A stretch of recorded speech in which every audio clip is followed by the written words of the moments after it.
very good evening to all of you. I'm Sheetal, your verbal teacher here at Hitbullseye, and today I will be discussing reading comprehension with you. So, we will discuss RCs inside out. We all know that in MBA entrance exam, RCs play the major role, especially in the CAT exam. The whole VARC section, that is your verbal ability and reading comprehension section, is RC oriented. So then it becomes very important that we clarify our concepts from the very foundation and the very basis. That is what we are going to do in this series. Now, I know there are so many students who must be starting their preparation and aiming this year's MBA entrance exams, which you will most probably have by the end of the year. This is the perfect time to assess yourself, to see what kind of things are required from your side to understand and what should be your preparation and strategy for the exams, whichever exam you want to go for. So, without any further ado, let's start with reading comprehension and understand what kind of difficulties can it pose, what kind of myths do we have about RCs, and how actually CAT exam RCs and MBA entrance RCs are quite different from what we have been doing. So, it is definitely very different from what you have been doing in your school and college. It's a little bit trickier, a little bit difficult, but much more intriguing and interesting if you try to understand it. So, what are some of the myths about RCs? The first one is the reading comprehension is a test of speed reading. That is not true. So, we have this burden on our mind of completing the RC section within a few minutes. But if you read it at this particular, such a fast speed, you would often miss out on certain points or misunderstand certain points. So before discussing this speed factor, let's see how much time do you get in each section if we talk about the CAT exam and how much time do you need to devote.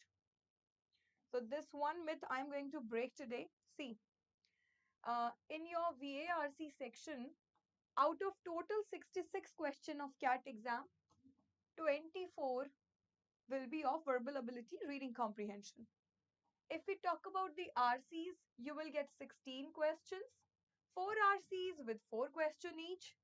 If you talk about the sentence rearrangement, you get 3 questions. If you talk about fill in the blank, where you have to fill a given sentence into a paragraph, you will be given 4 blank. This is a new type of question which we saw in the previous year's exam. And lastly, it is para summary. So, two questions of fill in the blank or fill the sentence in the paragraph, and three question of para summary. For all of this, students, you get just 40 minutes. Now, if you think it logically, in CAT exam, one RC, an average student would take around 8 minutes to complete one RC. Let's say you are a beginner, you are taking 10 to 15 minutes for one. If you are taking 10 minutes for one RC, think of this. If you are doing 4 RCs, you are wasting your crucial all 40 minutes here only. Let's say not wasting, you are devoting all the time here only on the RCs. What about the other sections? What about the other areas? You see, this is what makes the CAT exam tricky. It's about strategizing. The exam is about accuracy. So it's very important that one such exam in which one whole section, 60 to 70% questions are from RC, it's very important that you have gained that kind of requirement. You've reached that level of reading RCs, quickly scanning and skimming through the RCs and answering the questions correctly. But this doesn't mean that you misunderstand it in a hustle of completing the RC. So first point is, it is not about speed reading. You're not competing in speed reading with anyone. Second, reading comprehension tests your ability to memorize minute details in the passage. Again, not true. Now, it's no more the school level RCs. They are not going to ask you direct questions from the passage. All or most of the question will be based either on critical reasoning or inference type of question. And they just demand your thorough understanding of the passage. That's it. No minute details. So, what is it about? If it's not speed reading, it's not memorizing the fact, what is it about? If we simply say reading, it's an activity part, but when I say comprehension, it includes understanding also. So, you generally think about reading and forget about comprehension, and it's the essence and axis of your ability to score well. Does this not happen to everyone? When we are reading something, especially in the exam, you've reached to the last paragraph, and then suddenly you think, okay, what was given in the first one? What was given in the second one? So it's very important that you understand how to learn things in clusters in an organized way, in organized clusters, I would say. So let's say if there are three passages, one, you should look at the RC as a whole. Second, you should have at least a quite hint about what was given in the first paragraph. Let's say a certain topic was introduced, population was introduced, demographics was introduced in the opening paragraph. In the second, it was further discussed. In the fourth one, there was conclusion. So this organized, structured pattern should be there in your mind while you are reading it. It is one such practice which will not come in 1 or 2 days. It will take 2 to 3 months.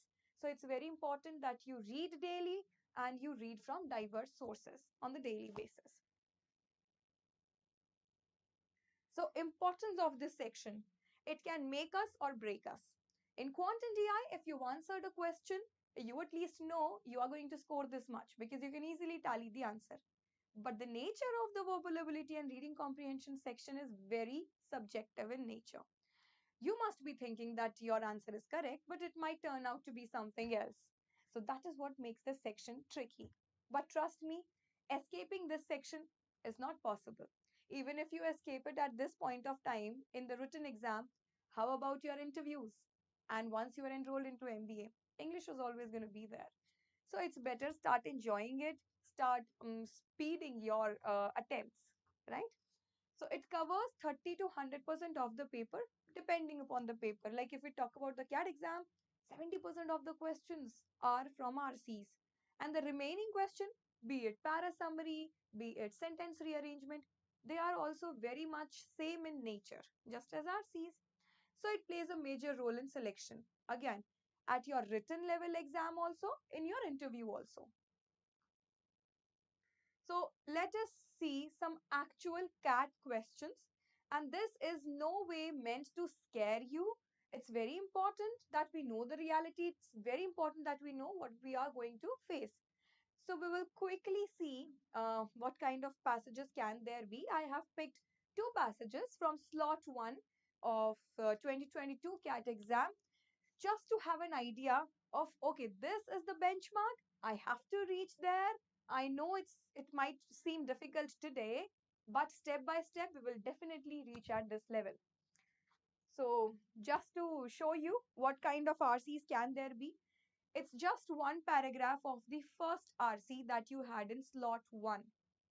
So yes, quite lengthy, I would say the RCs were. So look at this. If I read these initial 4 or 5 lines for you, critical theory of technology is a political theory of modernity. Do you see that? This CAT exam is no more about management students or commerce students or humanities students. It's an amalgamation of all the studies. So they are not going to check your knowledge on the basis of any one book. They are checking your critical understanding. Look at this. They are talking about theory of technology and they are applying political theory on it. What theory are they applying? They are applying Marxism and Foucault on it.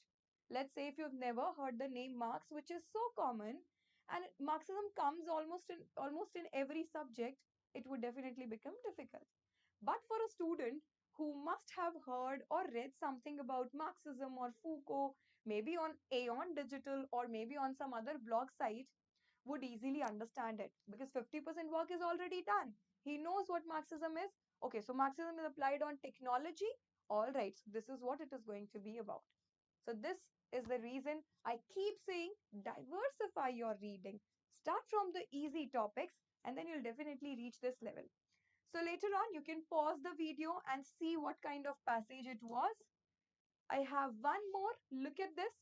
Stoicism was founded in 300 BC. Now, again, Stoicism, the starting of the passage, the first one. If we are not aware of the word, I'm not saying that you won't understand the passage, but yes, if you were aware of the word, you would have definitely saved time. That is what comes to anyone's mind. Right, students?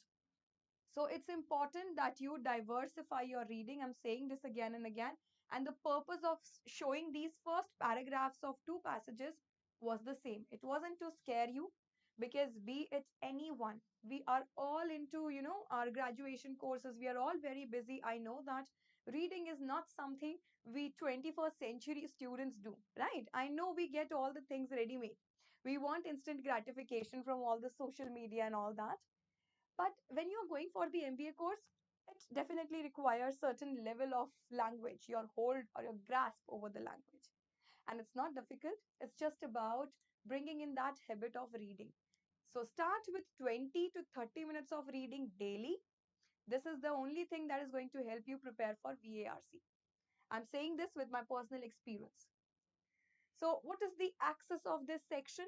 Focus will be on assessing your competence in reading text. How well do you understand a written piece in English language? And your ability to draw inference. Now, what is inference? When I tell you a story or I show you a situation, I would ask you, okay, students, what have you inferred from the situation? It means what meaning have you deduced from the particular given piece of work? So, what meaning do you draw from the passage can be different for different people, right? Again, they're checking your intelligence, your logical understanding of a written piece. Inferential reasoning questions can also be there. Ability to critically analyze the situation under the light of given facts.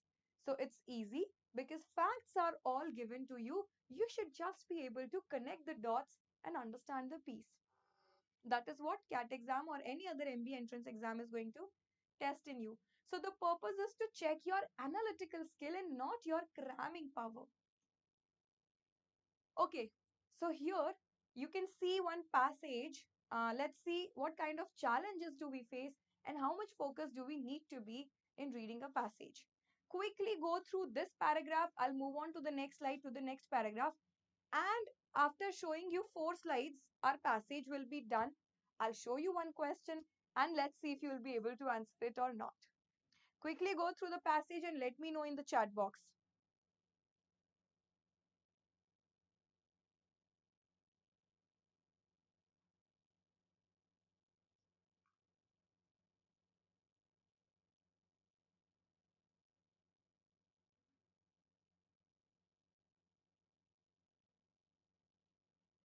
You can send a thumbs up in the chat box. I'll get to know that you're done reading it.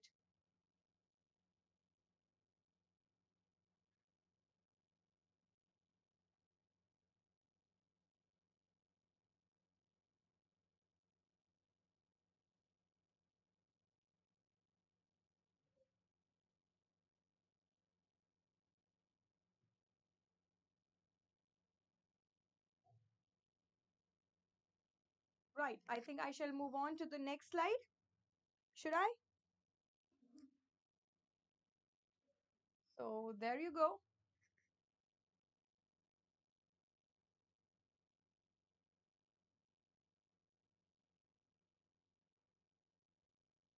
Be very smart while reading the RC. Yes, you have to read everything, but there should be only important terms being stored in your mind while reading it. Quickly scan through the RC. It's not that difficult.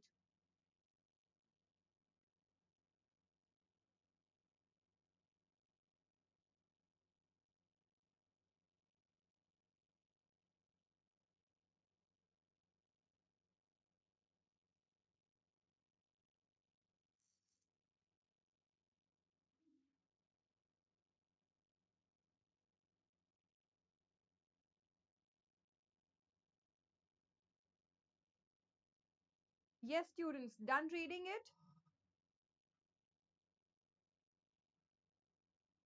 Okay, great. I can see some responses. Harman is done reading it. XYZ is done reading it.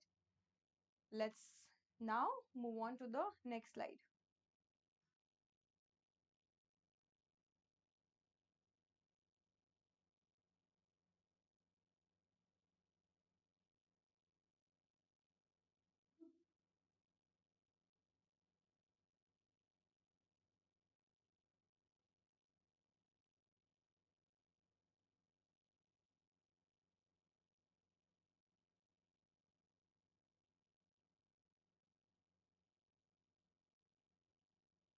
All right, I can see Ayush has also completed reading it.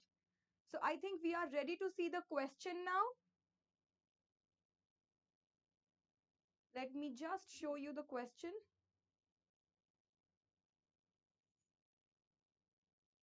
There you go. So, as you can see, the question is, it can be inferred from the passage that which of the following is true of the surface waters in the current Antarctic environment. So, first of all, you try your luck, you try to answer the question, and then I'll show you where do we lose focus and what kind of challenges can we face. So, this question is asking you inference from the passage. Two options on this screen, three options on the other. I'll show you all five. Go through these two quickly.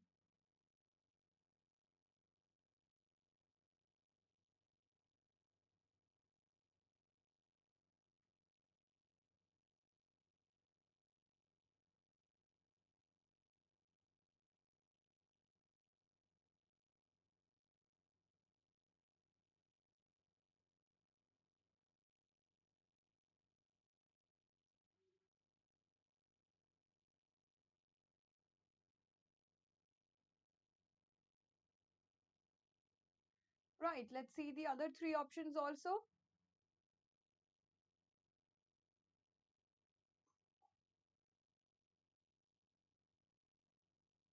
So in total, you have five options. Read all the five and tell me what should be the right inference from this passage.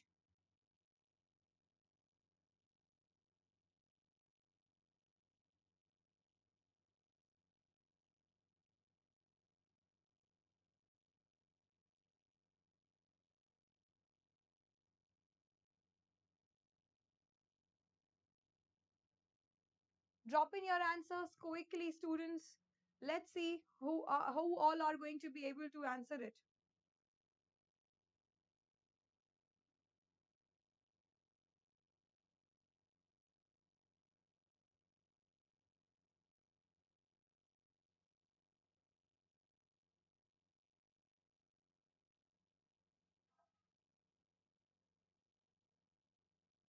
Yes, Herman, Ayush, what do you people think the answer should be?